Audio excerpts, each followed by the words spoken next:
So now that the patient can demonstrate co-contractions both statically with increased speed, more dynamically, and now we've increased the load and the perceived threat with a step, we're ready then to progress to the leaps. So without doubt, this start of the hump, this is the thing that's going to really give you confidence to know that your patient's ready to start running again.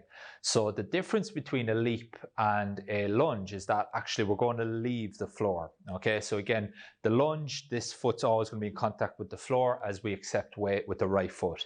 With a leap, we're going to leap off this leg, we're going to land on this leg. So it's subtle, but again, there's just that little bit more chaos for the nervous system to have to figure it out, and then also have to find midfoot. Okay, and from my experience, someone can look fine here, and then you ask them to do a leap, and again, everything goes to mush. Okay, and again, I've got a phrase that I like saying: a new level of low tolerance for the nervous system, a new problem to figure out. Okay, now the nice thing is, if you build them up going through the step-by-step system like we're doing, then it's going to take a few reps. And as I said, they'll use a top down, they'll go to tallest fairless movement. Coordinative wise, they'll start all jerky, and then they'll smooth it out pretty quickly. Okay, so the leap we're going to do with Shane, he's just going to leap off one leg to the other leg.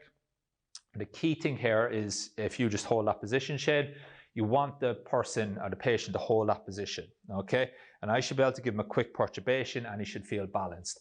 What a lot of these patients are going to do is they're going to feel stressed, and they're going to want to come off the leg straight away.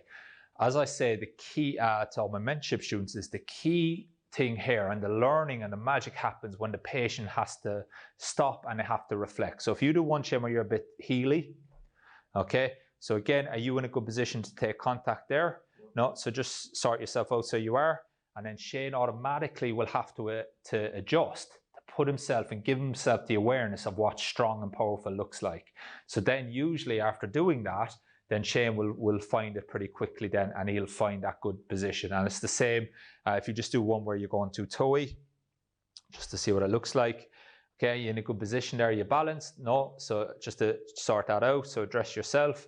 That's it, and he'll adjust his body, and then he gets that awareness. So Shane does all the work. I don't have to do too much work, okay? So that's your leap and progression.